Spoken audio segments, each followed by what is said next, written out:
कुख्यात गँगस्टर शरद मोहोळ याची पुण्यात दिवसाढवळ्या हत्या करण्यात आली आहे। दुपारी 1:15च्या सुमारास शरद मोहोळ याच्यावर 4 राऊंड फायर करण्यात आले। यानंतर तो जागेवरच कोसळला। गोळीबार झाल्यानंतर मोहोळला सह्याद्री हॉस्पिटल कोथरूड आणि ससून हॉस्पिटलमध्ये नेण्यात आलं, पण उपचारादरम्यान त्याला मृत घोषित करण्यात आलं। दरम्यान शरद मोहोळ याच्यावर हल्ला करणाऱ्यांची माहिती समोर आलेली आहे। शरद मोहोळ याच्यावर त्याच्यासोबतच असलेला साहिल उर्फ मुन्ना संतोष पोळेकर आणि त्याच्या इतर साथीदारांनी हत्या केलेली आहे। गृहमंत्री देवेंद्र फडणवीस यांनी ही मोहोळ याच्यावरचा हल्ला त्याच्याच साथीदारांना केल्याची प्रतिक्रिया दिली आहे। दरम्यान मृत शरद मोहोळ टोळीचा म्होरक्या कसा झाला हे आपण या व्हिडिओमध्ये पाहणार आहोत। त्याआधी तुम्ही ट्रेंडिंग टॉपिक्सला सबस्क्राइब केलं नसेल तर नक्की सबस्क्राइब करा आणि बेल आयकॉनवर क्लिक करून नोटिफिकेशन्स मिळवा, अपडेट रहा। तर ही एक चित्रपटासारखी कथाच आहे। शरद मोहोळ हा मोहोळ टोळीचा म्होरक्या संदीप मोहोळचा सख्खा चुलत भाऊ आहे।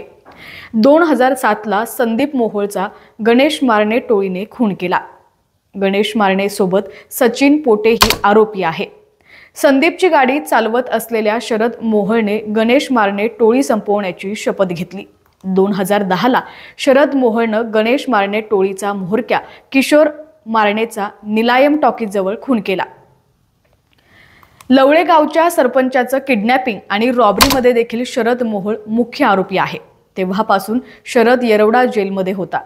2012मध्ये जेलमध्ये जर्मन बेकरी ब्लास्टचा आरोपी मोहम्मद कातिल सिद्दकीचा बरमुड्याच्या नाडीने गळा आवळून खून केला होता।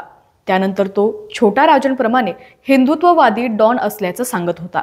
यानंतर तो हिंदुत्ववादी संघटनेच्या व्यासपीठावर कार्यक्रमांना देखील दिसत होता। 1.5 वर्षांपूर्वी जामिनावर बाहेर आला। राजकीय वाटचालीसाठी भाजपची निवड केली। चंद्रकांत पाटील यांच्या उपस्थितीत पत्नी स्वाती मोहोळने भाजपमध्ये प्रवेश केला। त्यांची महिला आघाडीच्या सरचिटणीसपदी निवड झाली। पत्नीला नगरसेवक करण्यासाठी मोर्चे बांधणी सुरू होती।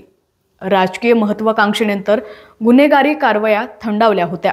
मात्र आज लग्नाच्या वाढदिवसादिवशीच खून करण्यात आल्यानं खळबळ उडालेली आहे। पुण्यातील गँगस्टर शरद मोहोळ आणि विठ्ठल शेलार यांच्यात फेब्रुवारी 2022मध्ये व्यावसायिक वर्चस्ववादातून टोळी युद्धाचा भडका उडाला होता।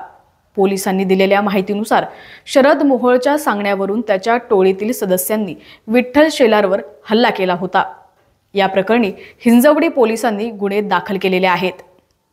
असेच दररोजचे टॉपिक्स पाहण्यासाठी ट्रेंडिंग टॉपिक्सला नक्की सबस्क्राइब करा आणि बेल आयकॉनवर क्लिक करून नोटिफिकेशन्स मिळवा, अपडेट रहा।